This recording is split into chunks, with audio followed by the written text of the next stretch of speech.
Guys, aku mau cerita pagi-pagi nih. Alhamdulillah baru kelar sholat subuh lagi di depan Masjidil Haram. Tadi kita sholat depan Ka'bah ya. Dari jam 2 aku udah di sini. Aku mau cerita tiba-tiba pengalaman pribadi aja pagi hari ini bener-bener speechless banget. Anyway, ini aku mau jalan balik ke hotel. Ini lagi di lantaran Masjidil Haram, itu Zamzam Tower. Jadi ceritanya gini, ini buat kalian yang mau umroh juga harus hati-hati banget di sini. Jadi nggak selamanya di sini tuh banyak orang jahat juga, guys. Banyak orang jahat. Jadi tadi ceritanya begini nih. Aku kan tadi selesai sholat subuh ya, habis itu tawaf yang sunnah itu 7 putaran tawaf sendiri ya. Kebetulan tadi kesini sendiri juga. Nah, tiba-tiba itu udah putaran kelima tadi. Kaget banget dong ya, tiba-tiba tangannya dipegang nih, disamperin sama dua laki-laki masih muda, nggak tua-tua banget, pakai baju ihram orang Indonesia. Kakak sini yuk kita pegang batu surga. Hah? Kayak lagi berdoa kan, usu-usunya tiba-tiba disamperin kayak gitu, udah ikut aja gitu. And then terus orangnya bilang gini, udah kak, udah dianterin lah sampai depan Ka'bah. Tapi alhamdulillah ya, setiap hari itu Rani alhamdulillah bisa aja pegang Ka'bah gitu loh. Kalau udah selesai tawaf biasanya aku ke depan, udah selesai 7 putaran langsung ke depan, langsung berusaha buat pegang Ka'bah ya, berdoa langsung di situ. Nah tadi tiba-tiba nih dia 3 orang nih laki-laki langsung kak doa dianterin ke depan nih. Mereka kayaknya udah pro banget, udah profesional banget, udah tau lah jalur-jalurnya, jadi cepet banget tadi ke depan. Berdoa kan sambil suguhkan nangis-nangis sampai mereka ngomong, kak berdoa, doain keluarganya, doain semuanya, berdoa kak. Dan tadi endingnya aku tuh nangis-nangis kan, tapi satu sisi nggak tenang aja karena kok janggal gitu ya tiba-tiba. Tapi coba positive thinking, mungkin ini emang kiriman dari Tuhan buat ngebantuin. Tapi tetap aja aneh, sampai tadi tas langsung aku depanin begini, HP aku pegangin, and then terus kak udah berdoa kak, ayo kak berdoa. Akhirnya langsung tangannya dipegang lagi, terus ditarik dibawa ke pinggir lagi kan sama mereka. And endingnya tadi udah di pinggir langsung lah ngomong mereka, kak makasih ya, tadi kakak udah dapat pegang Ka'bah lumayan lama loh itu. Jadi sekarang minta nih kak jasa gitu. What? Gitu kan pagi-pagi masih tadi kan air mata gitu, dan namanya kita udah cium Ka'bah, terus speechless gitu, minta seikhlasnya aja. I say how much, berapa kak? 300 real. What? 300 real itu kan nggak seikhlasnya, jadinya 300 real itu ibaratnya 1,2 juta lah. Real kan 4.500 nih. Terus akhirnya namanya kita kayak dikepung 3 orang, apalagi rame di situ kan. Ya udah tak kasih, tak bukain dompet, kak nggak ada duit gitu kan. Rupiah aja nggak ada, belum ambil duit. Tadi ada real, itu kak realnya. Uangnya cuma segini aja sih, realnya kan tinggal dikit tadi di dompet kalau nggak salah 500. Akhirnya gua kasih 100 real. 100 real itu kayak 450 ribu lah. Akhirnya tapi mereka tambah lagi kak. Enggak, cuma segitu aja gitu loh. Jadi ibaratnya kayak kesel gimana ya. Satu sisi mereka kayak bukan nipu orang, tapi dengan cara seperti itu loh. Dan itu di tempat suci, Masya Allah, depan Ka'bah, itu tempatnya Allah gitu loh. Nggak nyangka aja. Dan terus tadi ada yang lihat juga orang Indonesia, kak kenapa? Disamperin langsung, kak kenapa? Dilihat kan, dimintain itu. Akhirnya cerita, and then dia bilang nggak usah gitu kak, banyak modus. Kemarin aku juga ditawarin tapi bilang enggak. So buat kalian yang bakalan umroh, hati-hati, terutama ketemu sama orang Indonesia seperti itu, modus nggak nyangka banget. Malah di Mekah ya, kota suci, ngelakuin hal-hal kayak gitu. Semoga kalian lihat pitinya, semoga kalian cepat bertobat ya, amin. Teman-teman, saya lagi ada di Bukit Sofa. Di sini tempat yang termasuk paling mustajab untuk berdoa ketika kita umroh.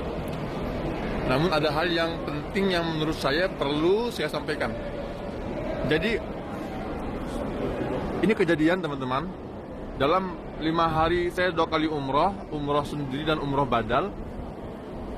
Setiap kali saya umroh di sini, selama 2 kali itu saya selalu didatangi oleh 2 orang India yang berbeda.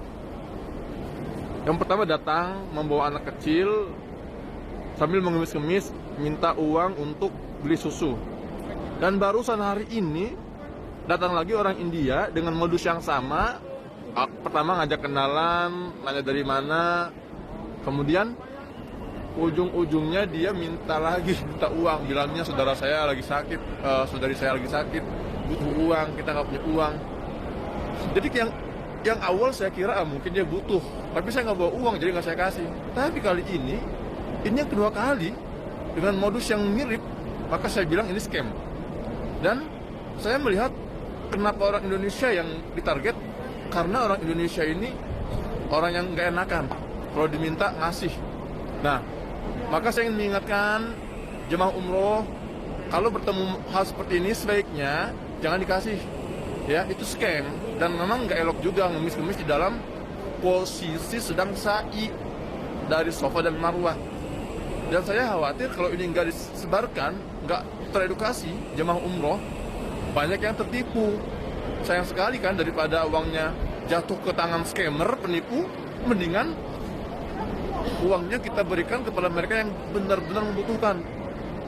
Sebarkan ya. Assalamualaikum. Setelah kejadian gak enak di Madinah, aku mau share satu kejadian yang paling gak enak lagi di Jabal Rahmah. Nah, aku tuh hampir jadi korban kekerasan seksual, harassment. Aku nggak tahu apakah ini dilakukan dengan sengaja atau tidak sengaja.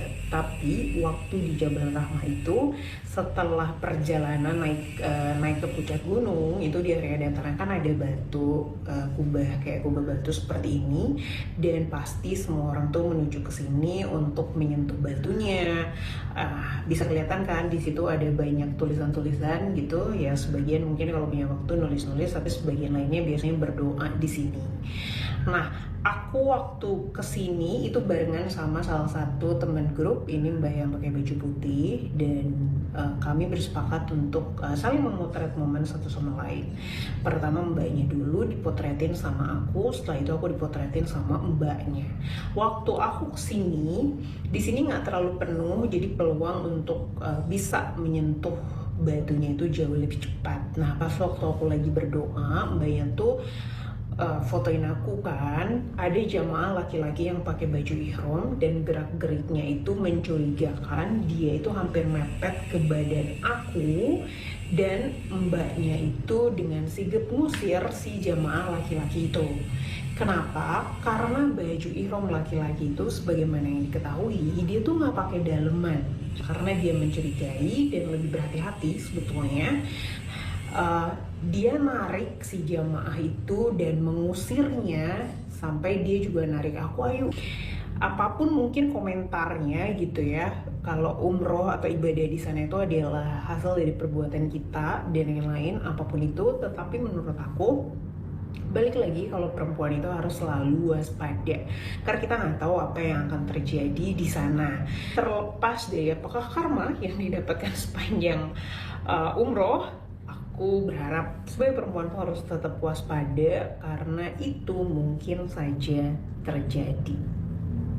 Oleh biasanya di tempat oleh-oleh ya, itu perempuan itu benar-benar harus jaga sikap, jangan selengehan, jangan tebar senyum. Di sini nggak berlaku, beda dengan di Indonesia. Kalau bagi orang Arab itu nyebutnya perempuan gampangan. Ya, shalom teman-teman semua. Terima kasih buat teman-teman yang sudah menonton video ini dan yang sudah mendukung perkembangan channel ini. Kiranya kita tetap menggunakan channel ini untuk menjadi berkat bagi semua orang, untuk memberikan informasi-informasi baik itu terkait informasi keagamaan maupun itu yang berkaitan dengan politik.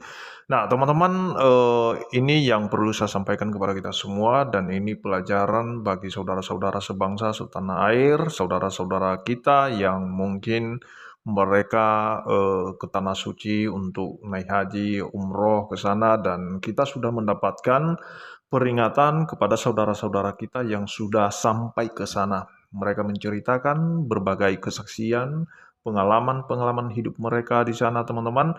Jadi di sana sudah dikatakan sebagai tempat yang suci, sebagai tanah yang suci. Itulah sebabnya kenapa sampai ratusan ribu orang mereka ke sana untuk melakukan ibadah mereka, karena mereka beranggapan bahwa itu adalah tanah yang suci. Tetapi tanah yang mereka kira adalah suci, ternyata di sana juga ada orang-orang yang memang hatinya tidak suci, teman-teman. Sama seperti yang diceritakan oleh beberapa saudara kita dari Indonesia, teman-temannya. Ada beberapa wanita dan termasuk juga Muhammad Hussein Gaza ya teman-teman, yang dimana dia menceritakan pengalamannya di sana, bahwa ternyata ada orang yang memang pura-pura mereka mengemis, meminta-minta, tetapi ternyata motivasi mereka untuk melakukan hal itu mereka scam teman-teman ya. Nah, artinya memang ada mereka melakukan tindakan-tindakan memanipulasi seolah-olah mereka menjual belas kasihan kepada pendatang-pendatang yang berkunjung ke sana.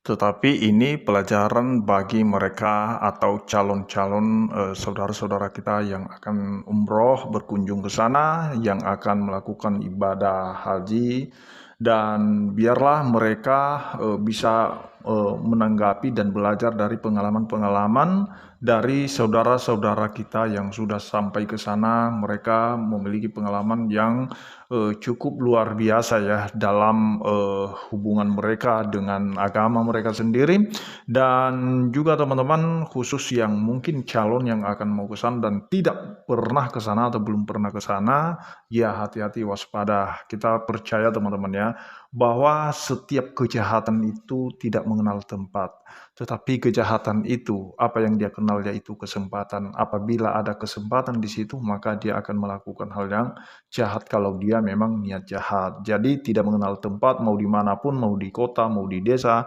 mau di tanah suci, mau di tanah yang biasa-biasa saja teman-teman, di negara Indonesia atau di negara manapun yang ada di dunia ini, itu kejahatan tidak mengenal tempat itu. Tetapi justru kejahatan itu mencari kesempatan, mengenal kesempatan. Apabila ada kesempatan untuk dilakukan sesuatu yang menguntungkan dirinya, maka dia akan melakukannya. Oleh karena itu, mari kita tetap waspada, hati-hati, dan biarlah kiranya saudara-saudara kita yang berkunjung ke sana itu benar-benar mereka belajar dari apa yang sudah terjadi, dan terlebih-lebih teman-teman, apa harapan kita? Harapan kita bisa mereka menemukan jalan yang lurus, dan kita percaya bahwa jalan yang lurus Yesus sudah menyampaikannya kepada kita semua sampai hari ini, bahwa akulah jalan, kebenaran, dan hidup. Tidak seorang pun yang sampai kepada Bapa kalau tidak melalui aku. Itu perkataan Yesus, dan kita sudah melihat ada beberapa orang yang sudah mengikut Yesus yang berlatar belakang agama saudara kita Muslim misalnya. Setelah pulang umroh, dia tiba-tiba mengalami perjumpaan dengan Kristus, dan sampai dia mengambil keputusan untuk percaya kepada Kristus sebagai Tuhan dan Juru Selamat pribadinya. Itu saja yang perlu saya sampaikan kepada kita semua, dan kiranya Tuhan Yesus memberkati kita semua. Shalom.